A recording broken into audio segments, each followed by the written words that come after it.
So your business is scaling, and that's such a beautiful thing. But it also comes with its share of disadvantages, crisis management, and so many different issues. So here are a few things that have helped me in my journey, and I hope they help you as well. So these are 10 different things, pointers, tips, call them whatever you think works, that actually help you take the next step. So the first point, you definitely need to have a strong project management tool. There is Notion, there is Asana, Slack, but what we've preferred to do is kind of create our own custom tool, because that allows us to have complete control over our data, understand the team's productivity, and also understand how to manage in terms of resource sharing, right? I think it's so important to have that, because that will help you understand your unit economics better, which is such an important part in the entire costing that you do for any of your products or services when it comes to running the business. 2, definitely build on culture. As you grow, you'll notice a lot of people being very happy for you and a lot of people talking a lot as well. And that's just a part of business, right? I think that it has to come from a space where you need to understand how the culture of your business is matching very strongly with the culture of who you hire. And that needs to fit. It needs to be a very strong culture fit. So when we're hiring, we actually look at 2 very important aspects of any kind of person that we're looking to onboard. 1, and the most important, is that they have to be a strong culture fit, right? 2, of course, they need to have the skills and the capabilities to bring in that level of commitment to the company, because that's what's needed. If you really want to grow, you have to grow as a team. It's not just me, it's my entire team that's helping us go to the next level. And I think that's so important. We sometimes miss how important culture is and what a crucial role it plays in the entire success of your company. Things you can do is probably have town halls regularly, but actually tell people the truth. Be transparent in your town halls. Don't hide anything, because why would you? We're all working towards the same goal, and we want to be able to help achieve that goal so that we can also help our team achieve their individual goals. And when that alignment happens, I think it's then fair to assume that you have a great culture. So team building activities, smaller little team events, dinners, dances, anything that you think works well to fit in and bridge and build the culture in your company. 3, hire a CFO. If you haven't already, you have no idea what you're missing out on. The amount of silly mistakes that you could probably miss from having with a CFO on board. Oh man, I wish we had done that in the first year itself. But 3 years later, we finally made that call, and it has been a game changer. They kind of guide you on what you can afford, what you can't, and they show you the reality of the situation, and sometimes you just need someone telling you no. 4, I think you should definitely think about building on your thought leadership, your profile as well. Build on that.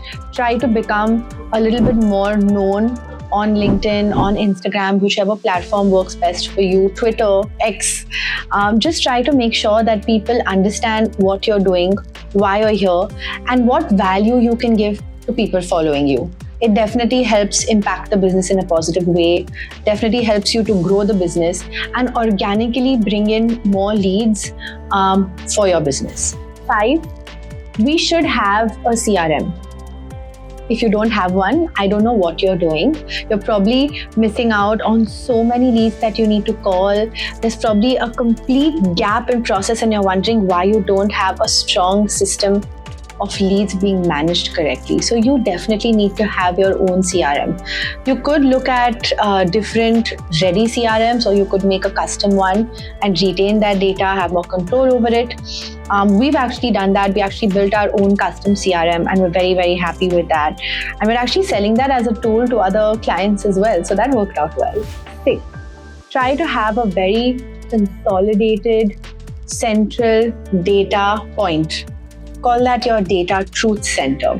It basically holds your CRM, your project management systems, your HRMS, everything in one space. This allows you to have a detailed, specific view of what's happening in your company in terms of your company health. And it also helps you understand a bird's eye view of where you are and where you want to be. And I think that is so important to have.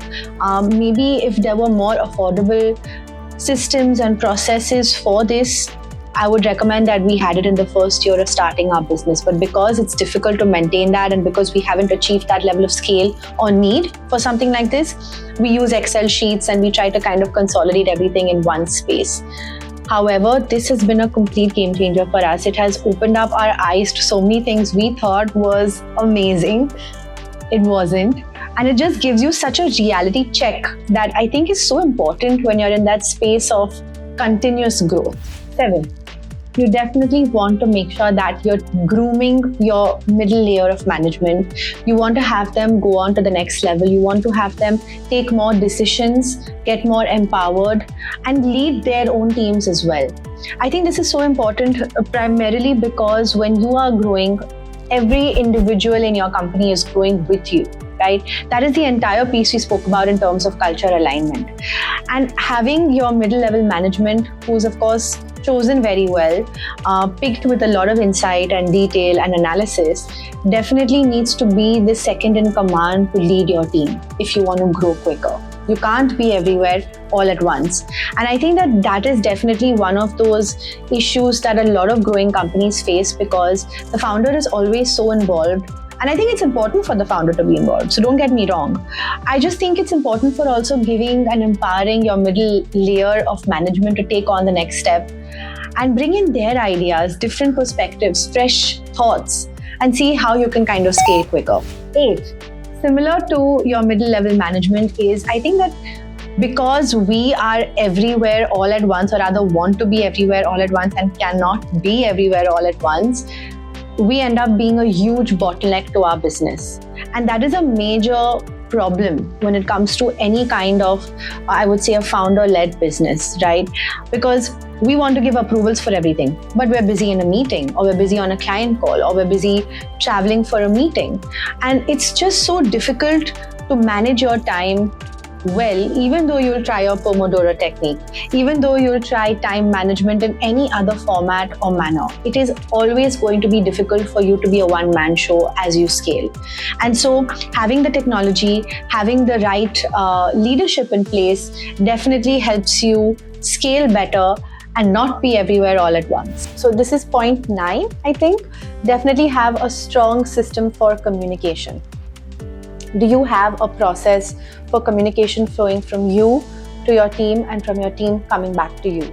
Also within teams, also within levels, also between different departments. I think it's very important to set down that communication structure and not assume that people know they have to speak to different departments for work to get done.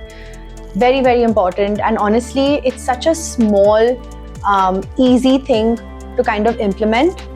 But we often assume it to be taken for granted and assume that people have understood who they need to speak to, how they need to kind of go about the information flow. And there have been so many gaps that actually occur because of this. And lastly, for the 10th point, I think it's very important to use AI to have an automated SOP system. You can't be present to put down rules, but you have to be able to enforce them. And that's only going to be possible if you have a process for it. So I hope this has been helpful for you. If I've missed out something, please do let me know in the comments below. And do like, subscribe, and I don't know, whatever else you're supposed to do on YouTube. So yeah, thank you.